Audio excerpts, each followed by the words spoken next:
The Pit Pass, your personal pass to everything NASCAR, with Alan Bailey and Brian Matthews.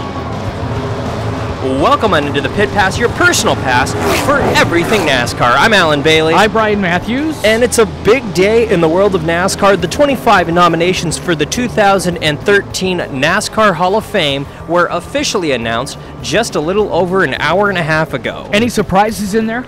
Honestly, I was surprised with a couple of them. Just a tad bit, though. Just a tad bit. I was a little surprised. We'll get into that in a little bit. Plus, big news at Bristol. They're tearing up the high banks already. Already started, and we'll have more. They on that already started. Exactly. It's a big show. Getting ready for Texas in the trucks in the Nationwide and in the Cup Series this weekend. The trucks heading back to Rockingham this Sunday. Very happy about that. Highly anticipated. Big weekend. Absolutely. But we can only start one way, by getting the opening lap in right here on the world famous audio8ball.com. Now, no surprise, we start off with the 2013 NASCAR Hall of Fame announcements. Ray Fox, Annie B. France, Ralph Strigas, Wendell Scott, and Rusty Wallace were announced first on Speed's NASCAR Race Hub tonight as the 5 new nominees for consideration to be inducted into the NASCAR Hall of Fame class of 2013 next January. They will join the 20 other nominees from 2010 to 2012. Out of that pool of 25, 5 candidates will be selected for induction into the NASCAR Hall next class. Bios of all 25 of the candidates for the NASCAR Hall of Fame consideration for 2013 are up on pitpass.net right now, and we'll be breaking down all the nominees on the show tonight. Working on transforming the racing surface at Bristol Motor Speedway has already begun. Crews are currently removing the safer barriers at the half-mile track in preparation for revamping its service. The Speedway announced today that Speedway Motorsports Chairman Bruton Smith and track President Jerry Caldwell will detail the planned changes at a news conference at the track April the 25th. Smith recently confirmed that work crews will reconstruct the racing service in response to fans' complaints about the recent racing at the facility. Smith has said he will attempt to return the track to its status before the 2007 changes. Now, Jimmy Johnson's Anything with an Engine will join forces with Tommy Baldwin Racing as the game will adorn Dave Blaney's number 36, Jimmy Johnson's Anything with an Engine Chevrolet for the Samsung Mobile 500 race at the Texas Motor Speedway this weekend. I'm Alan Bailey. I'm Brian Matthews. And that's your opening lap presented by pitpass.net. Now, I got to tell you, the biggest shock came to me tonight when I was getting settled in the studio, and I was popping on a few websites, looking at a few things, and all of a sudden I see a picture of them tearing up the Bristol Motor Speedway. I did a double take. What?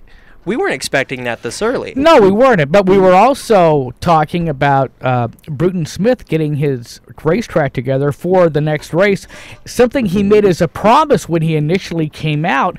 And then it seemed like after he made the announcement, everything kind of went underground and got quiet. We found out that he was talking with the city, the state, the county about the facility and some of the things that he wanted to do with them. But then we didn't hear anything. And then all of a sudden, wake up this morning, and like you said, they're tearing up the safer barrier. Absolutely, and the announcement was made right. I don't know if this is coincidence. Right around the time that the NASCAR nominees for the Hall of Fame were announced, this nomination came out, or this announcement came out, which kind of made everybody do a double take. Well, you thinking Bruton was trying to steal a little bit of the thunder? Personally, I think he kind of snuck it in there because he's not ready to announce what's going on at the racing surface, so I think he kind of snuck it in there. That way, you know, it flies under the radar, and here we are talking about it first thing right out of the gate of the show, so it didn't really work, I don't think, but I think it's interesting. It was announced today. He's going to make an announcement 2 weeks from today, the 25th. There's a press conference that's going to be held at the Speedway. So I think that's going to be interesting because that should be the time when the entire racing surface is completely plowed out. They just started removing safer barriers this morning. So, you know, 2 weeks, that's about how long it's going to take for them to take the safer barriers out, to take the fencing down, and to actually start tearing up the racing surface. So I think it's going to be extraordinarily interesting to see what's going on at that racing surface. Well, I think everybody's going to be watching it. I mean, I know where we're going to be on the 25th. Oh, we're going to be glued to that press announcement, that televised event. And we will probably bring that press conference here if we're on the air at that time. Oh, absolutely. When I'll tell you, the thing we're going to do is we're going to have the audio from that press conference, and we're going to play it here that Wednesday when it happens. So that is something that we are going to do. But I mean, he says he's going to take it back to 2007. I don't see Bruton Smith paving that racetrack exactly how it was in 2007 and prior to that. Well, maybe that's something that they're going to give us on the 25th. As you said earlier, perhaps they don't have all of their ducks in a row yet. And maybe they know they're going to have to tear it all down no matter what they do to repave it. Oh, absolutely. So, I don't know. Maybe they're going to sit around in a circle and rock, paper, scissors, asphalt, concrete, asphalt. I think the funniest thing that I saw on Twitter over this whole thing was somebody in the NASCAR news community posted this. I'm not going to say who, but somebody put on there on Twitter, this just in, Bruton Smith going to add a loop. Oh, like old Hot Wheels. We're just going to put a loop. I loved the Hot Wheels when I was a kid. Absolutely. Down the backstretch, they're just going to go completely upside down and come right back into turn 3. They're going to make it a mile track with that loop. Who said he wasn't innovative, huh? Exactly. Going to be fun for the kids. Better yet, maybe he's going to turn it into a giant figure 8 racetrack. You think that might happen? That would be a one of a kind with them all. I mean, for the most part, all the short tracks anymore are going away. And that's just it. He's not only going to do a figure 8, but he's actually going to create ramps, launching the cars. Oh, that way they collide in midair. Sure. That's what he's going to do out at Bristol. And then probably he'll take an off Indy week. He'll probably have the Indy cars there. Racing at the same time. All at once. Yeah, it'd be great. You get your 42 NASCAR, 27 Indy cars. That's a full field. That'll work. Now, of course, we're kidding, but I mean, it goes back to the fact, what's Bruton Smith going to do? Is he going to just take it back to normal? Is he going to redo the entire racing surface? What's he going to do? That's the question at this point. Now, we do have to take a break. When we come back on the other side, we're going to get into the Hall of Fame nominations. We're going to talk about the 5 new ones, and we're also going to highlight the 20 other nominations and talk about what the difference is and how it all works, because some people are still confused after 3 years of this. Sure. So we're going to get down to the nuts and bolts of it. Stay with us. It's the Pit Pass right here on the world-famous audio8ball.com. Why listen to anything else? Counting all different ideas drifting away. Past and present, they don't matter, now the future sorted out. Watch you moving in elliptical path. I think it's not what you say. What you say is way too complicated. For a minute, thought I couldn't tell how to fall out. Oh, it's 20 seconds till the last call. Going hey, I lie down, you know it's easy. I like when it ain't always all alone. And I'll be anything you ask and more. Going hey, it's not a miracle we need it. And no, I wouldn't let you think so. Hold it, hold it, hold it, hold it. Hold it, hold it, hold it, hold it. This is NASCAR driver David Gilliland. David Gilliland wins in Kentucky. This is one happy crew. You're listening to audio8ball.com. I spent years learning to cope with mental health problems and substance addiction, and I'm proud of myself. But this world today makes me feel like I need drugs and alcohol again to cope. But then all my hard work would just go away. Don't abuse substances to cope. Get information and treatment referral at 1-800-662-HELP. I'll pick you up after school. Okay, I got it. It's easy to take a day for granted. You and your family are connected by routine, and you stick to it. But what if a disaster strikes without warning? What if life as you know it has completely turned on its head?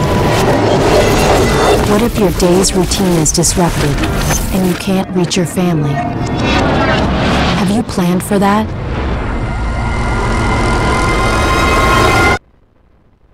Before a disaster turns your family's world upside down, it's up to you to be ready. Get a kit, make a plan, be informed. Today. Learn how at www.ready.gov. Ready.gov. This message brought to you by the Federal Emergency Management Agency and the Ad Council. The world famous audio8ball.com.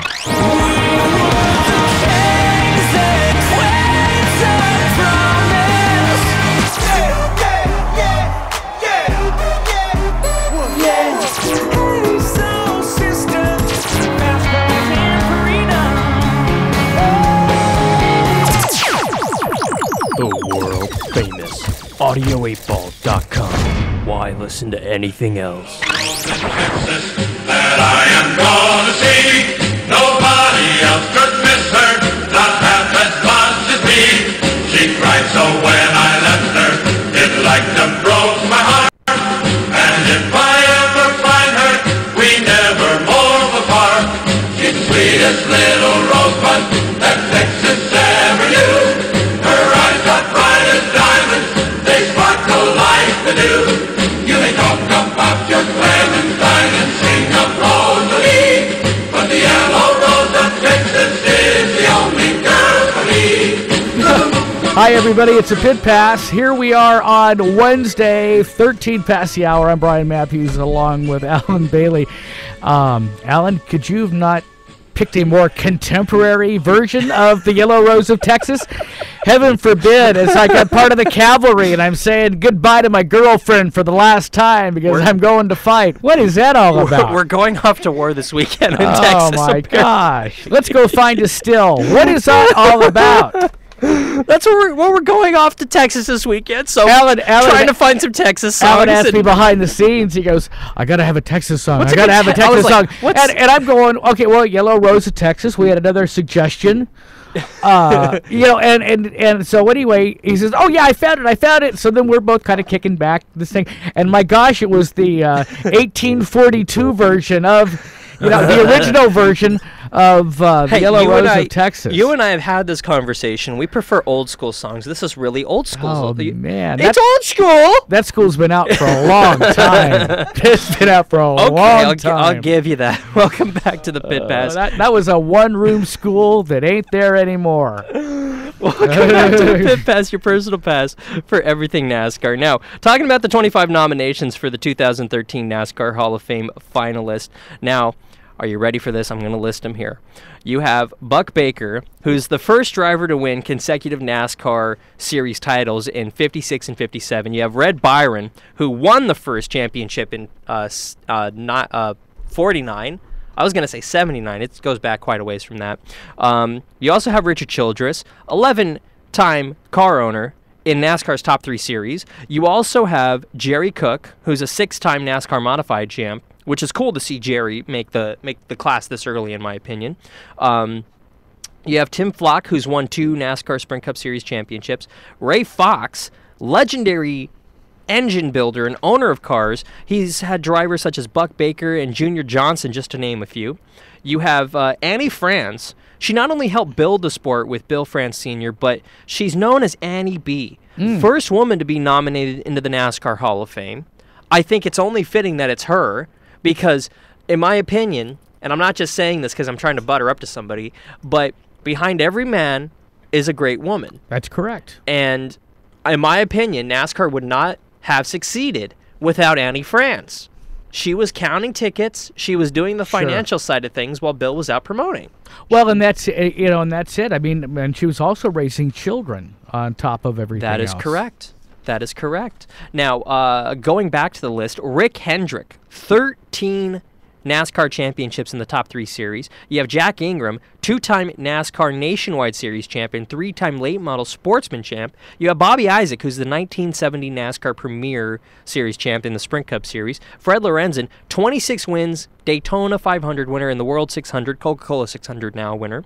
You have Cotton Owens, who's a driver owner. He won the 66 Owners Championship with David Pearson. Raymond Parks, NASCAR's first champion car owner.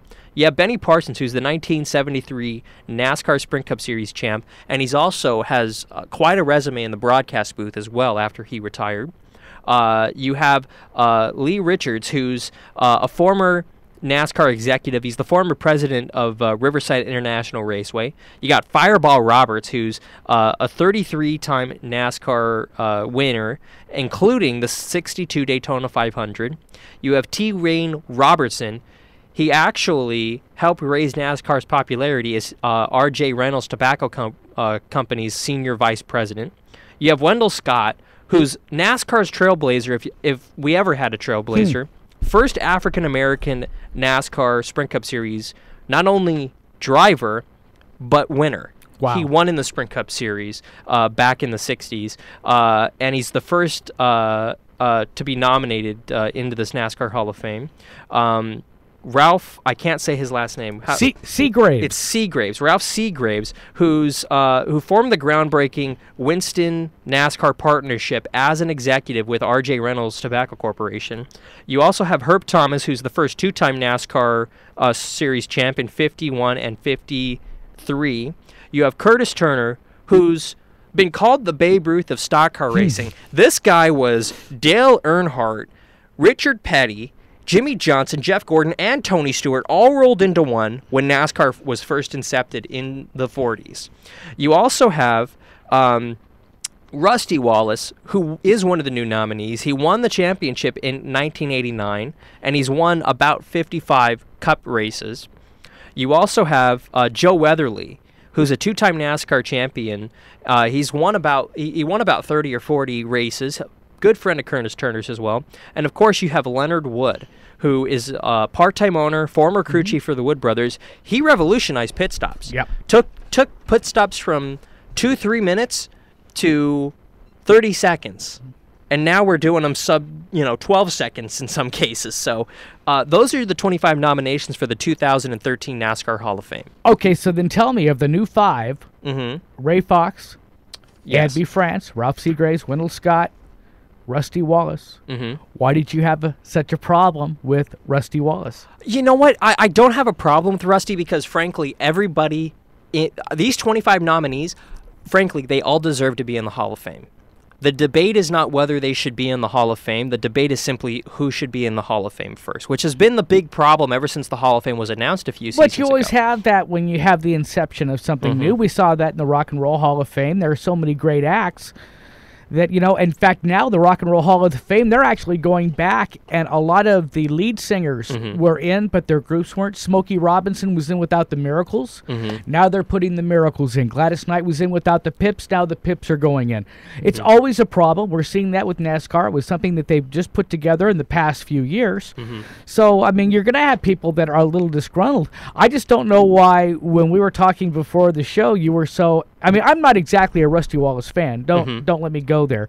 But if anybody thinks that Rusty Wallace is going to get in there ahead of Richard Childress, okay, or Rick Hendrick, it's not going to happen. Just because they happen to put you on that list does not mean that anytime soon you're going to be elected into the Hall of Fame. Yeah, and that's my thing, is I think Rusty deserves to be in the Hall of Fame. He's done a lot of good things for the sport. I'm not taking anything away from Rusty Wallace. I'm simply saying that I think if you look at drivers in today's crop, I think that Jimmy Johnson, as a 5-time champ in a row, should maybe get precedent over Rusty Wallace simply because he's accomplished a little bit more, or somebody else should maybe get that spot before Rusty should get that nomination. And I'm not saying Rusty doesn't deserve this. I am not saying that at all. He deserves to be in this Hall of Fame. He really, truly does. I'm simply saying that I think that other NASCAR personalities deserve to have this nomination a little sooner than Rusty got it. But I always love when these lists get announced because it always sparks a debate that I love doing, is who has done more for the sport and who deserves to be in the Hall first. That's the debate. This is the conversation we're having. We're not having the conversation of why is Ray Fox being nominated? Why is Wendell Scott being nominated? Why is Rusty Wallace being nominated? That is not the conversation. The conversation is, out of these 25 nominees, I'm not going to say men, and with respect to Annie France, I'm going to say out of these 25 nominees, who deserves to be in the Hall of Fame first? Because all 25 of these people are going to be in the Hall of Fame. Eventually. They will be in the Hall of Fame. I'm just saying, who's first? That's the question here. We already have 15 people in the Hall of Fame. All 15 of them deserve to be there. But who's next? Well, how can you not put Ralph Seagraves in there? I mean, we're sitting here kicking this around. If it wasn't for the Winston Cup, if it wasn't for RJR getting together and what happened in that situation, this might be before your time, but long ago you could advertise tobacco, cigarettes, cigars on television and radio. The FTC came down and said, no, we don't think that's a good thing. So the cigarette makers were looking at a way to market their product now that they couldn't market it on TV anymore. This Ralph Seagraves gets together with these NASCAR guys, and originally what he was going to do is he was going to just sponsor the Junior Johnson car. Junior Johnson said, hey, you know, why don't you, if you need a venue, why don't you come over here and sponsor my car? And then by the time they were done, Seagraves was saying, well, maybe not just your car, but why don't we sponsor the entire circuit? Yeah. And that gave a huge infuse of money into NASCAR. It helped the brand of RJR.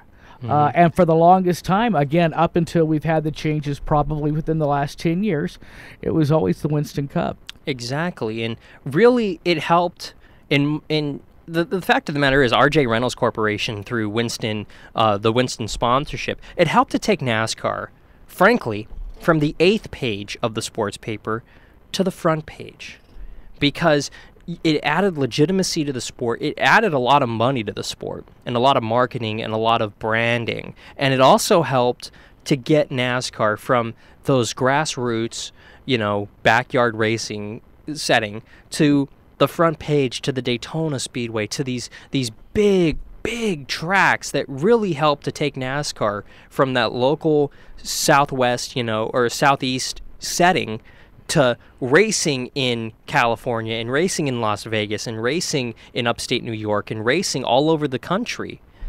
Well, what I think it did is it brought legitimacy to NASCAR. We've got to remember, guys, in the early mid-'60s, as a whole, NASCAR was an afterthought to Indianapolis. Absolutely. At that time, the Indy cars were the creme de la creme, and if there was any time left over on a Sunday, or in the old days when they would actually tape the races and rebroadcast them at midnight, IndyCar was the whole thing. Winston comes in, and again, we talked about legitimacy.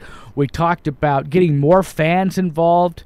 We talked about the evolution of the sport, literally. Oh, absolutely. And there's so many things that we could talk about. Something that I want to talk about for a second here is my personal favorite NASCAR driver of all time. No offense to all the other drivers, Curtis Turner. Okay. No, not that many people remember Curtis, which is a shame to me. You talk to somebody who's been watching the sport for 30, 40 years, they know the name Curtis Turner. But somebody who's been watching the sport for 5, 10 years, maybe they don't remember Curtis. Curtis was a guy who literally, he, I think, is the pinnacle of NASCAR drivers and what you can do. He was the original Dale Earnhardt. People love Dale Earnhardt because Dale Earnhardt was a driver who really dropped out of school to start working and supporting his family. I mean, first off, that's happened to so many Americans and so many people in this world. It's ridiculous. So people related to Dale. And Dale really took this attitude as the guy who dropped out of school early and didn't finish school because he was working. He started working and building cars and started racing and became incredibly successful. Dale Earnhardt did. Curtis Turner did the same thing. He quit school in the middle of middle school to really start providing for his family and started racing on the side. Made some money at that. Ran moonshine. And really, he was one of those good old boys at age 15 who was making some good money. He made something for himself, became a multimillionaire by the time he was, 18, because of how he'd been working for 5-6 years before that. Started racing in NASCAR when it was incepted. They called him and his very, very good friend Joe Weatherly, they called the Gold Dust Twins, because when they were out at Daytona Beach racing on the beach, they'd head on into the turns, they'd kick dust up 500 feet in the air, created this really cool look, gold dust, because of the sand going up. And they would synchronize slide through the turns at 100 miles an hour, not bump each other, and just keep right on going and create this amazing side-by-side racing that people have tried to keep up with Turner and Weatherly in those turns in the 50s and 60s. They couldn't do it. So these two created a reputation for running up front. The rivalry, I think, between these two, it's something that we saw with Tony Stewart and Carl Edwards, but they beat the crud out of one another on the racetrack and race each other hard, but clean, not dirty. And then at the end of the day, they'd go grab a cold one and relax at the motel because they were very good friends. Mm-hmm. I mean, both of these gentlemen had pilot's licenses and they drove airplanes. And what did they do? They were racing jets in the midair. They were such daredevils, up in the sky, flying internationally. They were flying side by side. They'd actually tap each other's airplanes with the wings. Wow! And they play tag, is what they'd call it. And they do this with, their families in the airplane and with their friends in the airplane who are screaming, "Why are you doing this?" Da, da, da, da, da. So these two were the Babe Ruths, both of them. Turner more than anything. They were both Babe Ruths. They partied hard at any motel. They got banned from a few motels and banned from a few car rentals for some of their activities. But, I mean, to give you an idea of these guys, Weatherly one day was relaxing in a hotel down in Daytona Beach, and their parties would last for weeks, literally, nonstop, no sleep. And Weatherly went into the hotel room and was kind of resting for a little bit after partying for 3 days straight. Turner wanted to get him out, so he took the rental Chevy and actually rammed the door at an angle, knocked the door clean off the hinges with this car parked right in front, got out of the car and said, "Listen, you SOB, get on out. The party ain't over yet." And he came out and they started beating the crud out of one another. Oh, jeez. This is old school racing, and I mean, there's some great stories in there in NASCAR, and it's some of the coolest stuff you'll ever see in your life. So I think it's so cool that NASCAR's doing this, that we now have a Hall of Fame, because not only do we have the opportunity to remember these incredible people and personalities that helped to develop the sport, but it does exactly what we're doing right here. It provides us the opportunity and the excuse to talk about these great people that helped to define our sport. So that is, I think, what I'm most excited about with the Hall of Fame. So on that note, we do have to take a break. When we come back on the other side, we will talk about Texas. We're going to hear from some of the drivers and also talk about Rockingham and, of course, more of the Hall of Fame. It's the Pit Pass right here on the world-famous audio8ball.com. Why listen to anything else? I'll be the one who gets falling down drunk at my neighbor kid's soccer game. I got an 82 Fiero with a car seat in the middle, broken down on the interstate. I got a beer-stained t-shirt looking like Joe Dirt. Something about me just ain't right. I'm a cash-stealing, drug dealer, loser without any feeling, getting trailer trash tonight. 'Cause I'm a lowlife, and I'm loving it. I got the whole damn world in the palm of my hand. I'm a lowlife, so deal with it. No, you can't change something that you don't understand. Coming out of turn 4, Joey Logano wins at Chicagoland Speedway. Hey, this is Joey Logano, driver number 20 Home Depot Toyota. You're listening to audio8ball.com. What is one NASCAR Unites wristband capable of doing? It can inspire a child to go farther in school. It can construct a brand new playground for kids who've never had one. It can introduce a child with a serious illness to his or her favorite NASCAR driver. I'm Tony Stewart. I wear my band to Unite for Kids. Band together with me by logging on to www.nascar.com/unites to pledge your support.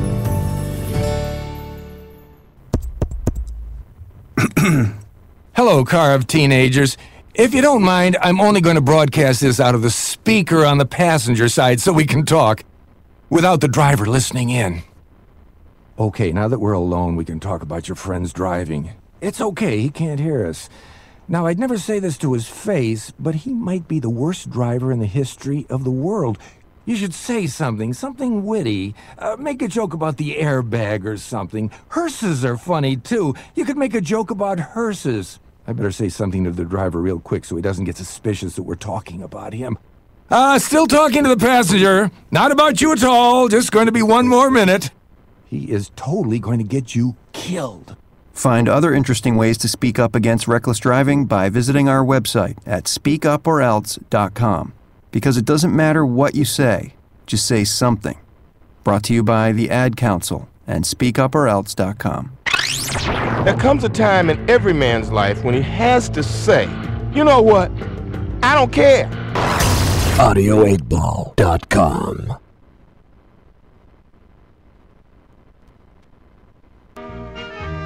The stars at night are big and bright. Deep in the heart of Texas, the prairie sky is wide and high. Deep in the heart of Texas, the coyotes wail along the trail. Deep in the heart of Texas, the rabbits rush around the brush. Deep in the heart of Texas.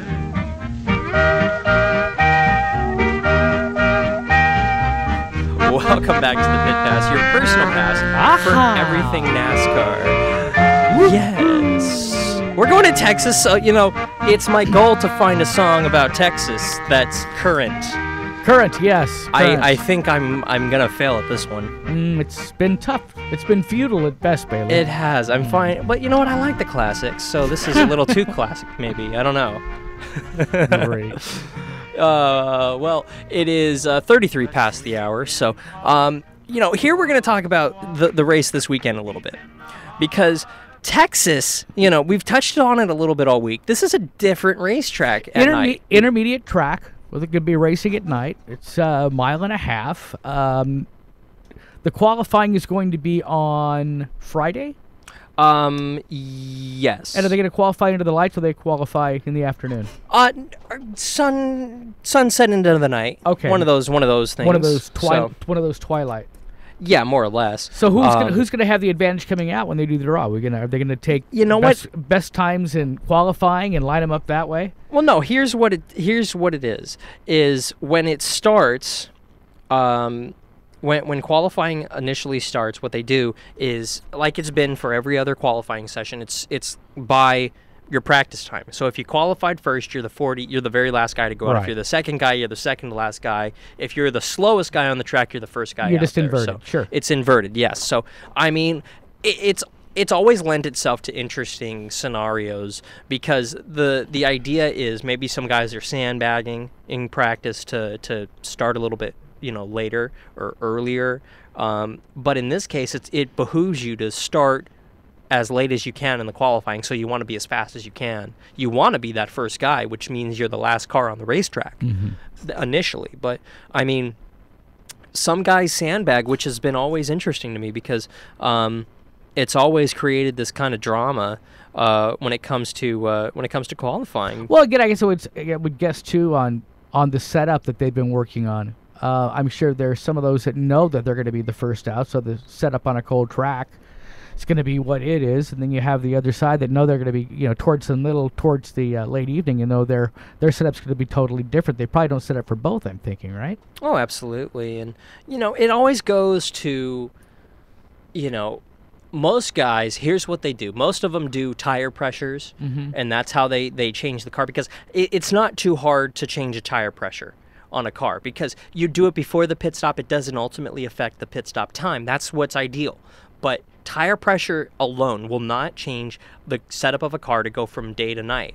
What's interesting about this race, it's actually going to be starting in the very, very late afternoon, which essentially means we're starting under the lights, and the whole race is going to be pretty consistent. If you're junk at the first start of the race in Texas, hey, that's okay, because once the track rubbers up a little bit and once it gets dark, it comes right back to you. Exactly. So I think it's going to be interesting. The guy who really takes off at the very drop of the green flag on Saturday night necessarily isn't going to be leading at the halfway mark or even towards the end of the race.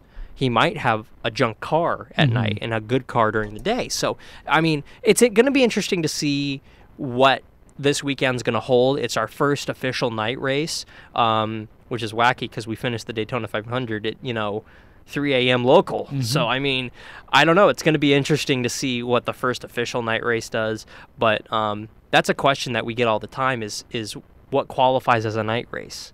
Well, I don't. Yeah, God, what does qualify as a night race? I guess it would depend on what time zone you're in. Huh? I mean, technically, the Daytona 500 was classified as a daytime race, even though the Daytona 500 this last year started in the night and finished in the early morning. Yeah.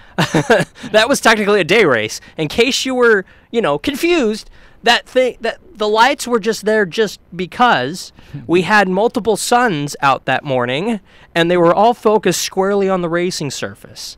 That's what that was, in case you were confused. I'm glad that you brought that to my attention. I thought it was something totally different. Yeah, I thought it was the Musco lighting. No, they're mini suns. Yeah, we found, about 40 mini suns and all focused them on the Daytona International Speedway. That's what it was. But, I mean, NASCAR qualifies a night race very differently than a race that'll start in the late afternoon and go into the night. You look at the race in the fall here. It technically is a day race, because it starts in the in the afternoon, mid-afternoon, and it goes into the night. But since it starts in the day, it's a day race, which has always been wacky to me. But that's how it is. This is an official night race. It's on Saturday night. It starts late in the evening, right as the sun is setting, and it goes into the night. So I think it's going to be interesting to see what the cars do. Let's talk about the nationwide side.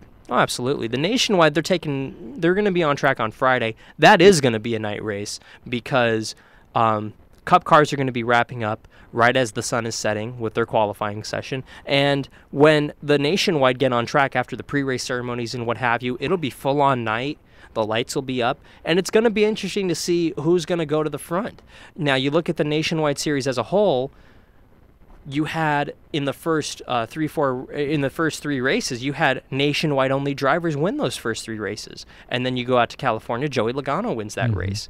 Is that pattern going to continue where we see a nationwide only driver win, or are we going to see another Cup driver in victory lane on Friday night? It's going to be very interesting to see what happens. Who's going to be driving the GoDaddy.com car? It's going to be Danica Patrick. Danica drives in the nationwide series full time. So every race is her. Anytime you see a GoDaddy car on track, period, it's Danica Patrick this season. I think Danica's going to do very well this weekend. I think we're at a long track where she can really stretch everything out. I think that coming from her open wheel background, she's used to straightaways. I mean, she wasn't at Bristol, but I mean, she's not. Her forte is not the half mile, 1 mile track. The tracks that she does well on are the 1.5 mile, 2 mile, 2.5 mile tracks, the big ones. Well, I think it's going to be interesting to see what she does, because Texas is actually a racetrack that she's raced on in the open wheel side. This is a track that that IRL actually races on, the same configuration as NASCAR. She's very familiar with it. She is familiar, but it's not the same car. This is a racetrack that she's been to multiple times, so I mean, I think it's going to be interesting to see what she does. A lot of people hype up Danica Patrick, and she hyped herself up at the beginning of the season, saying that she was going to compete for the nationwide championship.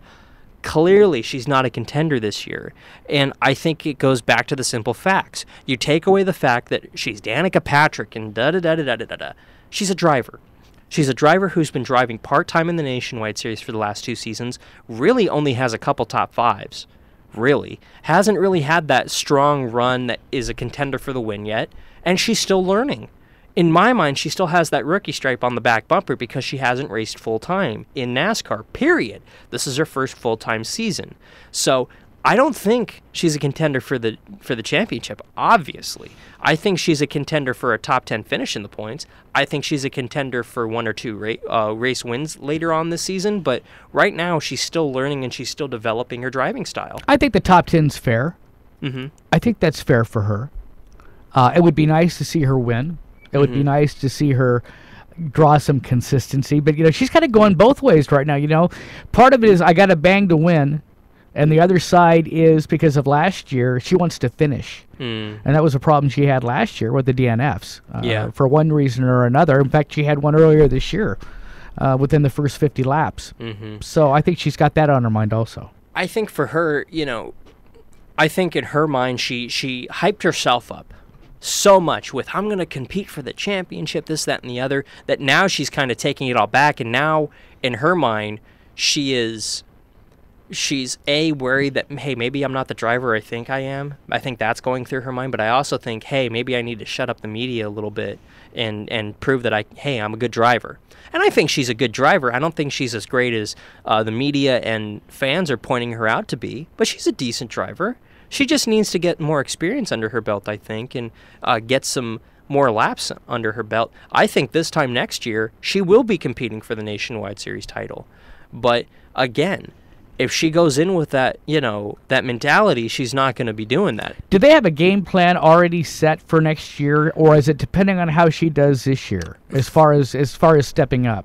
As far as stepping up, it was announced that she's going to be running 10 races next year as well in the Cup Series, but the full-time Nationwide ride is still the major plan for next season. But I think for Danica, honestly, if I were her crew chief, if I were her owner, I'd cancel the 10 Cup races right now for this season. I'd keep her out of the Cup Series. Have her focus on that Nationwide car, focus on getting that thing driving better, and focus on not only consistently finishing in the top 10, but hey, let's get in the top 5 and let's continuously compete for wins in the Nationwide Series. I think her attention right now is divided two ways between the Cup car and the Nationwide car. It took her, it's taken her roughly 3 years to start to figure out how to drive a Nationwide car. A Cup car is an entirely different beast. She needs to get one down before she can hop ship, in my opinion, over to the other one, but she's trying to do both at the same time. I think it's creating a little confusion with her and her consistency on the racetrack. Well, I guess we'll see come Friday, huh? We'll see. I mean, I think that she's going to have a decent run out there. She's always usually really good at... Very good on the intermediate tracks. Especially Atlanta. That seems to be her best track. So we'll see what happens here with Danica. I think when they get out to the road courses, that's going to be her time to shine. But we'll see what ultimately happens this weekend. Now, guess what? We're going to go to a break. We're going to go to a break. But when we come back, we're going to have some audio from Matt Kenseth. He had that Daytona 500 luncheon today with Jack Roush, celebrating not only their Daytona 500, but their 300th win. Awesome. Stay with us. It's the Pit Pass on audio8ball.com. People waiting for some kind of sign from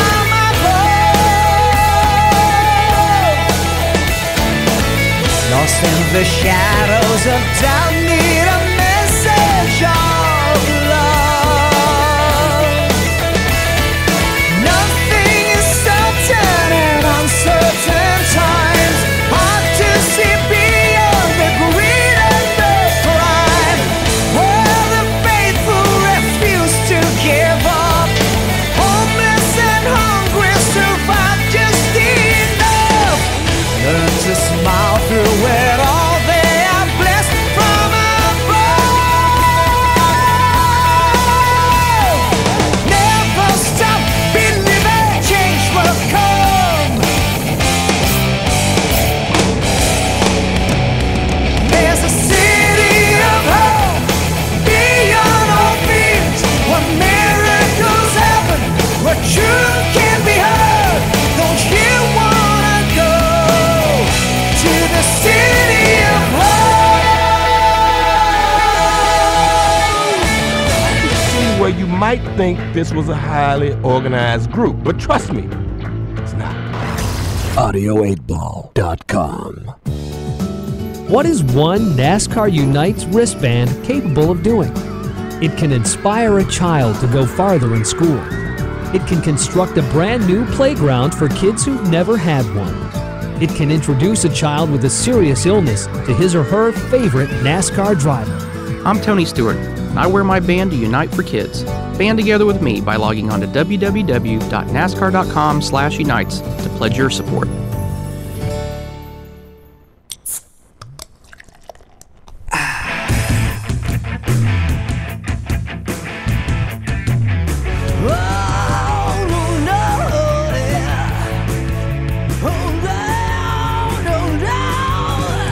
Beer can turn this night into a party. Beer can turn this night into a good time. Beer can turn your kids into problem drinkers. Give your kids beer, they may never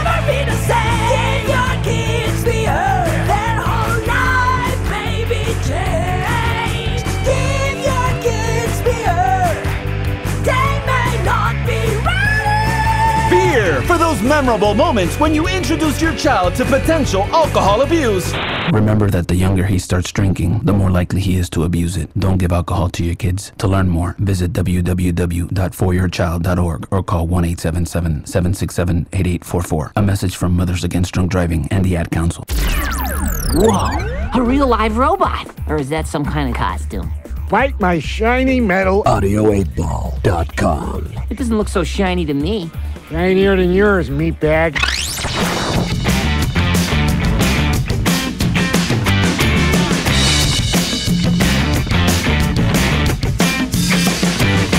I just want to celebrate another day of living.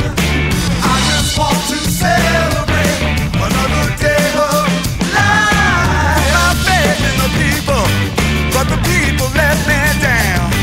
So I turn the other way and I carry on anyhow. That's why I'm telling you, I just want to celebrate, yeah, yeah, another day of living. I just want to celebrate another day of life. Had my hand on the dollar bill, and the dollar bill blew away. But the sun is shining down on me, and it's here to stay. That's why I'm telling you, I just want to celebrate, yeah, yeah, another day of living. I just want to celebrate another day of living. I just want to celebrate another day of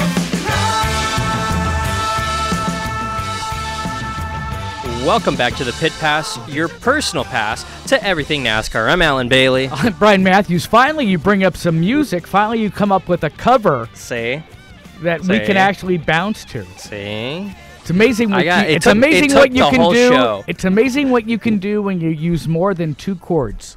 Okay? Absolutely. Now, we only have 12 minutes until the top of the hour here, but something we are going to talk about is Matt Kenseth. We mentioned it yesterday on the show. Matt Kenseth, Jack Roush, and crew chief of the number 17 Ford were on hand in Daytona today for the Daytona 500 winter luncheon.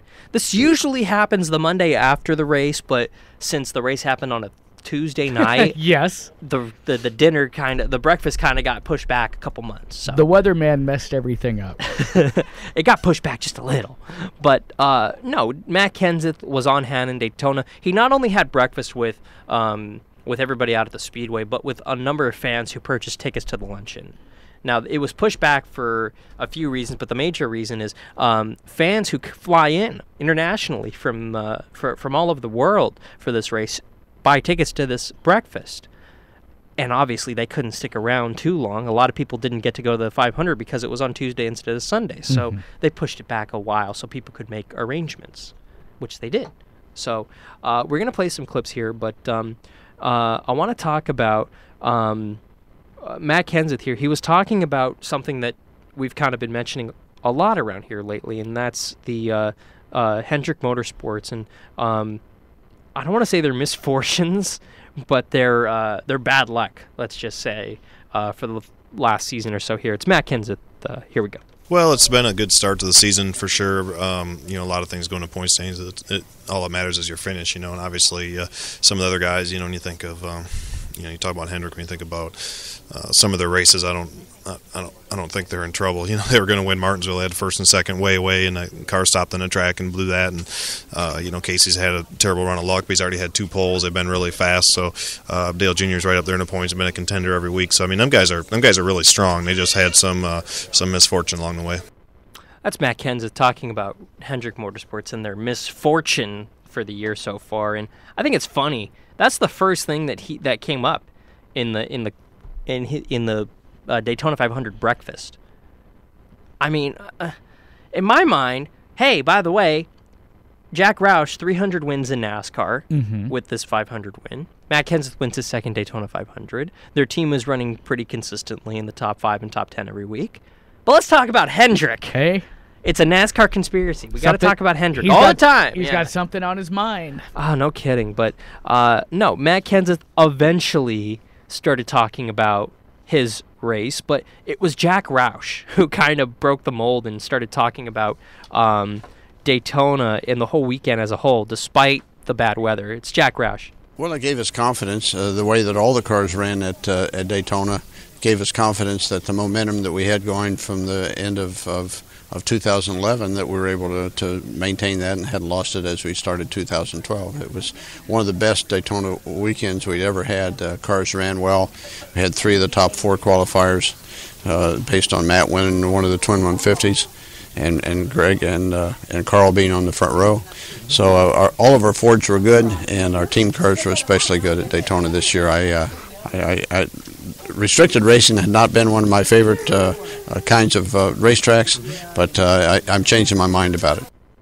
It's Jack Roush right there, and you know what? He's got a point. Roush Racing as a whole never really dominant on the restrictor plates, ever. Mm-hmm. I mean, they have a couple wins, nudge,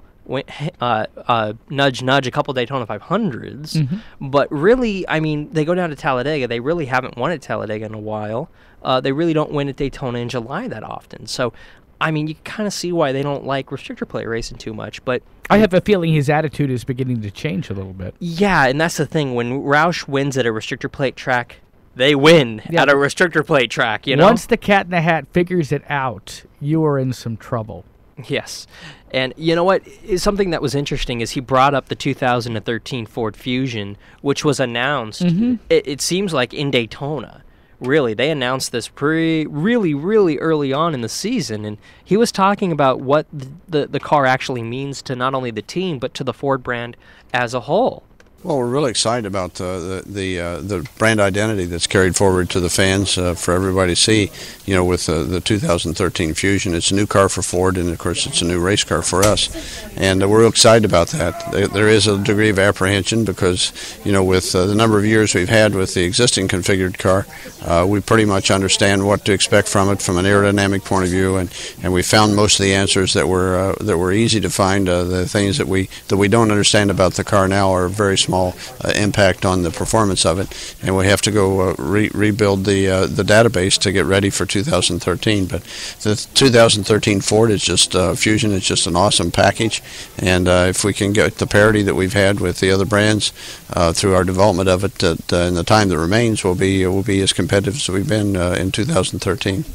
It's Jack Roush right there talking about the 2013 Ford Fusion, and it is interesting to see what that car will do for the next season.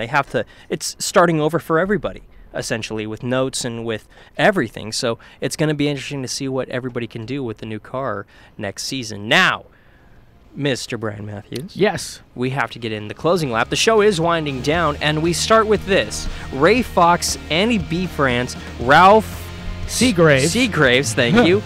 Wendell Scott and Rusty Wallace were announced first on Speed's NASCAR Race Hub tonight as the 5 new nominees up for consideration to be inducted into the NASCAR Hall of Fame class of 2013 next January. They will join 20 other nominees from 2010 to 2012. Out of a pool of 25 candidates, 5 will be selected for inclusion in NASCAR's Hall next season. Now, bios of all 25 candidates are up for the NASCAR Hall of Fame consideration. Right now, all of them are up on pitpass.net. A lack of sponsorship forced Roush Fenway Racing to sideline Trevor Bayne for this week's race at Texas Motor Speedway, even though he's ranked 4th in the Nationwide Series standings. Bayne went into the season knowing the organization could sit the number 60 team at any time. If sponsorship becomes available, Bayne will resume racing in the Nationwide Series on a part-time basis. Now, work on transforming the racing surface at the Bristol Motor Speedway has already begun. Crews are removing the safety barriers at the half-mile track today in preparation for the revamped surface. The Speedway announced today that Speedway Motorsports Chairman Bruton Smith and the track president Jerry Caldwell will detail the planned changes in a news conference at the track 2 weeks from today on April 25th. Smith recently confirmed that work on the track and crews will reconstruct the racing surface in response to fans' complaints about the recent racing at the facility. Smith says he will attempt to return the track to its racing status before the 2007 changes. And again, you can read about all of the changes on the Bristol Motor Speedway that we know, check out some pictures, and also read about the NASCAR Hall of Fame nominees on pitpass.net right now. I'm Alan Bailey. I'm Brian Matthews. And that's your closing lap right here on the world-famous audio8ball.com. Now, we have about 2 minutes or so, roughly, before we got to get out of here. So, I mean, heading into tomorrow, I want to say this, that we're going to be talking, we're going to be hearing from the drivers who are going to be racing out at not only Rockingham this weekend, but at Texas. We're going to be getting into the nuts and bolts of the race itself. We're going to be getting into your emails and your response to the Hall of Fame nominees. Who do you think, here's the question, who do you think out of these 25 nominees deserve those 5 spots? Let us know, pitpass@audio8ball.com. You can also go to Facebook or Twitter at the Pit Pass and actually respond there as well. We want to know, who do you think needs to be, who out of all these nominees, who are the 5 that deserve to be in this year? Okay, tomorrow I will announce my 5. You will announce your 5? I'm going to announce my 5 too if I had to pick.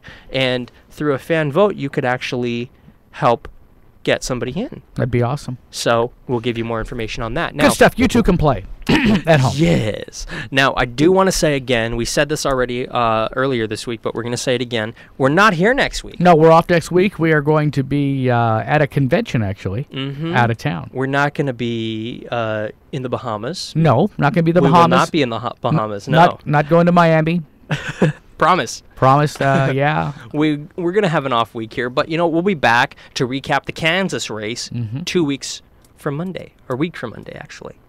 I'm already mixed up. I'm already on vacation mentally. Yes, you are. It's all over his whiteboard in the office. Don't talk to me. I'm on vacation. See you in a week. I have posted that everywhere. I've sent out memos. Don't talk to me. I'm going away for a week. You can't stop me. Click. Now, the show is winding down. Now, very interesting show. We're going to be back here tomorrow, 5 p.m. Pacific, 8 Eastern, right here on the world-famous audio8ball.com. Tomorrow morning, though, because I know you're commuting early and you need some entertainment to get you through the morning, check out The Morning Climb on our sister station. Thank you for the plug. Hey, I'm going to get that plug in. Tomorrow morning at 8 o'clock, show number 181 coming your way from Studio One on the campus of Mount San Antonio College. Check us out. We're The Morning Climb. Tell a friend. Alan, I'll see you tomorrow. I'll see you tomorrow as well. Well, actually, I'm going to hear you tomorrow morning. So there you go.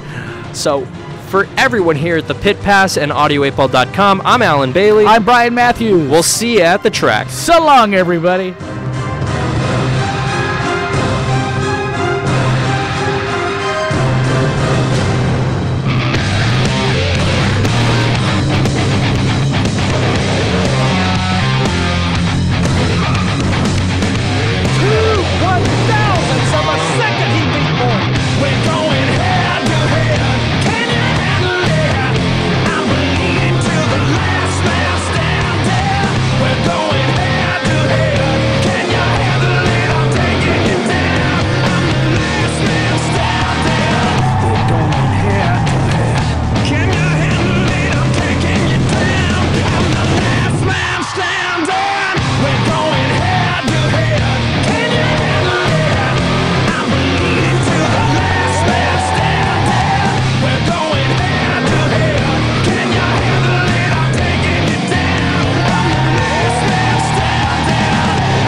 www.audio8ball.com, broadcasting live from a dumpy little building at Mount San Antonio College in beautiful Walnut, California. This is audio8ball.com.